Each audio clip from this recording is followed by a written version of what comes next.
+65 will show you the view, making your dreams of a home come true.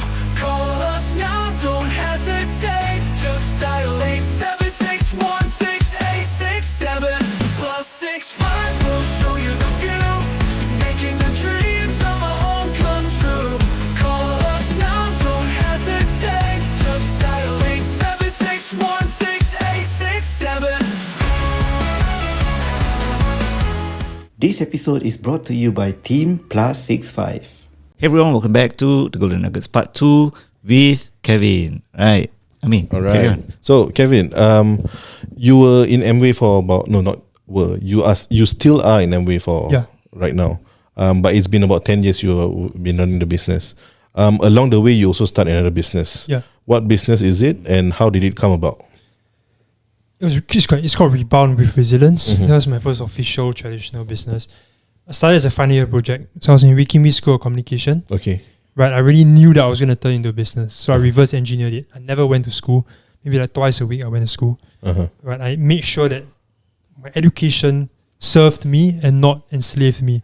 A lot of people allow formal education to enslave them because they have no idea what they're doing there for. Yeah. Can you define someone who is enslaved by education?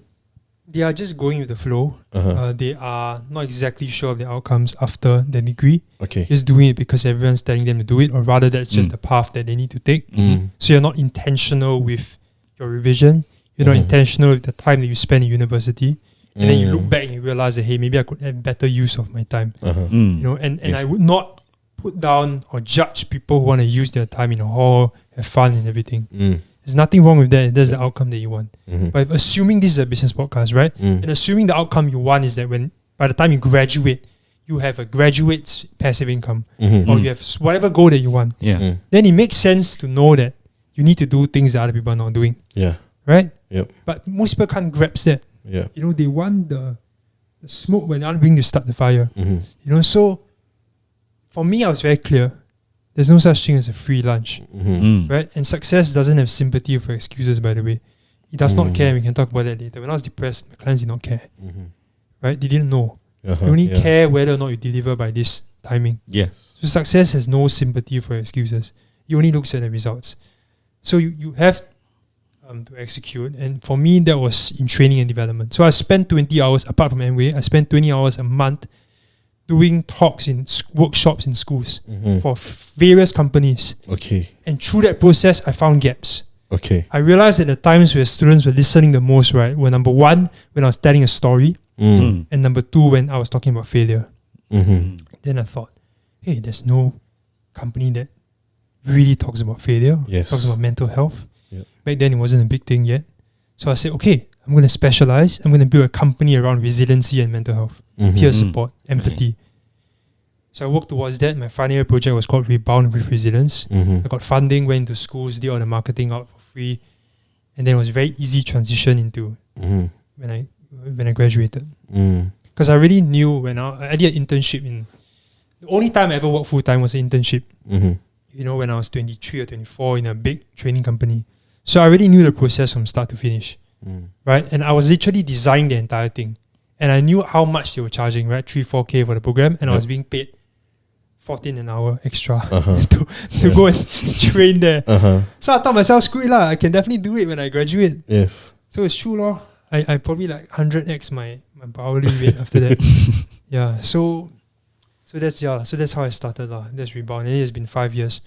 To be very honest, if I look back, can I have grown it bigger? Probably, but I mean, there are people that come on. I don't know people that came on your podcast. I'm sure that I'm sure that revenue-wise they do a lot more than me. I mean, you can't, if you compare apples for apples, there are definitely people out there that are more capable than me in terms of scaling a traditional business. Yeah. I'm just someone that spend a lot of my time in direct sales, and I'm just beginning to come on and explore the traditional world. Okay. Yeah, but I had a bit of time, obviously, to run a small, simple sole proprietor business that does like a low 6-figure revenue, you know. So that's my experience I can share. Okay. But what were you sharing at that point of time? Yep. And on top of that, you mentioned about not being able to scale. So the very first question that I have with regards to that is, What was your end goal when you started that? I didn't have an end goal. Okay. Yeah, I didn't have an end goal. So I don't know exactly what I want to do revenue-wise. I don't have a goal to become like a multi-millionaire, right? So it was really just day by day, run it. And then before you know it, 5 years has passed. It's crazy, you know? So right now it's just as it is, people, the teachers really know me. Yeah. They come to me, it's basically systemized. I don't need to do much sales. Every year, new batches of students are there. Yeah. Every year, people get stressed. Yeah. So then there's always a market for me. Yeah, but you know, when it comes to, let's say, assuming you want to expand, then I have to be intentional with it. I have to hire people to set up systems, which I'm horrible at. Yeah. Okay. And what were you sharing at the point of time? Because you mentioned about failures, right? Oh, what was I sharing? Yeah. My story, and I share, basically I built my programs around Angela Duckworth and Carol Dweck mainly. So Okay. Angela Duckworth is quite a famous, renowned researcher, best-selling author of Grit. Carol Dweck is the best-selling author of Mindset. Okay. So their stuff have been used widely in schools across the globe. So I just adapted it, I codified it into my own program, and I sold it. So there are 4 reframe perspective, reclaim control, regain confidence, and request support. So each of these are pillars of resiliency. Right? The first one is perspective. It's not the event that causes you the stress, it's your interpretation of it. Everything is neutral. And the second one is control. This one is talked about across religions, cultures, self-help books. Everybody knows this. Right? You can't direct the wind, but you can control your sail. Yeah. Right? So it's just about focusing on what you can control. It's said in different ways, in Stoicism, in so many different ways. But ultimately, at the essence is that how can you focus on what you can control and let go of what you can't? Right? This the third one is confidence. So how do you build confidence? And then the fourth one is support. How do you access resources around you, and how do you give and hold space for people and connect, provide for people? So I built all my programs around these 4 things. Okay. And of course, you share about your own stories with... Yeah, my stories are inside it, but the level programs, I hire trainers to do it. So it's their stories. Okay. I just tell them to I be see. vulnerable, Okay. And how long were you running that business? 5 years? 5 years? 2019. Until now? Yeah. Okay. And of course, I mean, since you mentioned 2019, right? You have run it through COVID, right? Yeah. How was business during COVID? Was there any challenges that you faced during that point I of time? started during COVID. This was insane because I started during COVID. Okay. And mine's a training business. Yeah. So it's completely shut down, by the way. Yeah. School some more. Yeah. So I remember very clearly, I closed the deal for, I can't remember, maybe 10,000 something, a couple more. And then I met my mentor, his name is Rushdie. He's the founder of Reactor School. Okay. They do programs in 17 countries. Yes, Right? Rushdie. Rushdie, yeah. So it's very amazing guy, just very amazing guy. I can't even, words cannot describe how grateful I am for him. Because he took me in, he mentored me with zero expectation of return. Every time I ask him how will he repay me, how I will repay him, he just say with your success. Yeah, it's just all he said. And then I remember coming to him and say, hey, wow, a bit sad eh, how to do. I'll never forget what he said to me. He looked at me, he said, Kevin, never let a good crisis go to waste. Yeah. Wow. He said it's during this time where you learn to innovate, this time where you have different opportunities, just go back to the drawing board, don't be emotional, take it neutrally, and then decide what to do next. His company grew massively through that as well. Yeah. Because he just came back from Indonesia and he closed like a, much greater deal than me. Yeah. Right? And he was telling this to me, and he didn't say it to like, how to say it? He didn't say it to like cognitively comfort me. I could tell he really meant it. You know? Like to him it's like a challenge, you know. So they innovated and then now they ran programs online. They could hire remotely as well. The company grew massively. For me, I think it was the same thing. I started to do stuff online. It was funny because I was literally waking up at 6:30. I wake up, be half asleep. I put on my boxers. I do a talk, go back to sleep. It was me during COVID. I was being paid like, I can't remember at the time, $600, $700 per talk.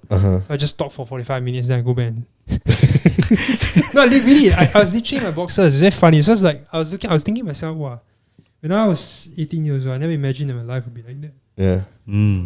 Talking to a screen. Just a quick question. When you were doing that, do you feel like a hypocrite? Why? Yeah. Yeah, because like you wake up, give a talk, like trying to motivate others and that kind of stuff. And Was there any kind of imposter syndrome? Not a single bit. Not a single bit. Not a single bit. Because you know why? You believe You in say, the because you say fake it till you make it, right? yeah. I don't fully believe in that. I Yeah. think you got to embody it. Uh-huh. You got to visualize it, embody it, and believe that you can provide value. Mm. And the world around you will bend to your reality. So I create the circumstances that I want. I know circumstances obviously play a part, but I believe that when the world within, you take care of the self, the world within, the world without would follow suit. Mm-hmm. That's what my mentors in MBA taught me also.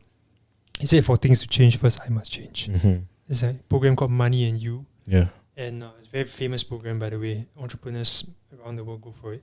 So it's money and spirituality and different core principles. I loved it. That changed my life in some sense. Mm-hmm. One of the core principles there is that for things to change, first I must change. Yeah. No matter what. No matter what. Uh-huh. You take full accountability. Like, your trauma may not be directly your fault, but it's your responsibility. That's what I've done. Mm-hmm. You know, and so I believed in my value. I believed that my experiences are unique. And I got feedback from students as well. They're telling me that this is the best talk they've ever got. Mm-hmm. Because I see a feedback in the feedback form, right? Yeah. Some of them will give me feedback like that. So I believed in my value. So it's what you shared with them, what the value that you actually impart. That is the thing that makes you confident that I know what I'm worth. Yeah. Yes. And there's no like that bit of mindset where you think like am I really earning like this? Do I really deserve this? Yeah. Don't have that mindset at all. That's interesting because I think a lot of us we always have this imposter syndrome. I think that's the only thing that I can link to this imposter syndrome where perhaps we get that big check and then we suddenly think like do I deserve this or not? Is my work worth it or not? Is what I'm doing equivalent to what I'm getting or not? Yeah. If you all don't feel like you deserve it, my pay now is ready for you. Just transfer it to me instead. Yeah, ours too. But no, I mean, now I'm obviously speaking in an exaggerated way. But there are times where I feel like now in media, there's sometimes where I feel like, hey, maybe I'm charging 2,000 per video. Do I really provide value for the clients? Yeah. Definitely the thought there because I enter a new space, right? In training, it's different. In training, I feel like I'm underpaid sometimes, right? I am underpaid in schools, but I'm doing it because I have passion for kids. And I don't want to move to corporate so fast, right? But for here, sometimes I feel like, hey, wow, I don't know whether I can get ROI for them, awareness for them. Then I need to make sure that I up my skill set, my expertise, and take a growth mindset to meet that because that's what industry is paying. Yes. Like, there are people, my followers, and they're even charging more. Yeah. So then I need to, like you said, value myself more. How can you provide value? Okay. And during Rebound with Resilience, I think just now you mentioned that before you started Radical Kindness, you had an episode where you actually go through depression again. What is it about during that period that made you go into depression? There's a bunch of factors. I think I'll break it down. So mental health, right? I would argue that it's not just relevant to people who are like mentally ill. No, everyone has mental health, especially if you're an entrepreneur. Yeah. Your mental health is really important. Yeah. And I think it's a mix of psychological and physiological. It's a mix of your belief systems plus the chemistry in your body. So first of all, belief systems, right? I already built up these castles in the sky. I was known as, obviously not as well known now, but I was known in the advocacy space as someone that talked about mental health. So my identity was that of an entrepreneur, was that of a leader in Amway. So that's my psychology. I cannot fail. Or like have these castles that I built. And if they crash, then my identity is gone because it's tied to that. That's the first thing. The second thing was physiology. So I lost a lot of money because of NFTs, options, and crypto. Okay. There's a quote that Mike Tyson once said: "If you're favored by God, you're also favored by the devil." When I made, I think 30-40K a month that time, I just lost myself. I lost myself. I was just like, screw it, let's buy this hot girl NFT for 10K. And then I just spend my money. And then the hype was up and down because I went to this copy trading group. Everyone was hyping up the returns in crypto, like you can be a millionaire, whatever. So you just whack, you really whack. And then those couple of months were really intense in terms of emotions wise. Because Putin started a war, right? And then everything like just went up and down, and my emotions went up and down. So it led to this whole period of anxiety, and I underestimated my ability to be able to handle it. Okay. So I just crashed, and then I had sensations, OCD-like sensations, and everything just crashed. Cannot work. If I cannot work, then my identity is linked to my work, right? So that crumbled, and then it led to a spiral that was bad. Okay. I talk about this in real detail in my book if you want to get it, right? If I may put a short plug in, I think we're also doing a promotion, right? Yeah. So we do have a promotion for listeners. Just golden 10 to get a 10% discount. Just put in the Shopify link. But really, if you all buy it and you don't find it valuable, I'll give you a full refund. It's literally my life, blood, sweat and tears, and it's $28. It's 2 books in one. In the first half of the book, I talk about the entire journey in detail. I really detail exactly how close I was to death and how I got out of it. Yeah, so that is the long version. Short version is that I went in and then I almost died and then I came out of it luckily, and then I started radical kindness.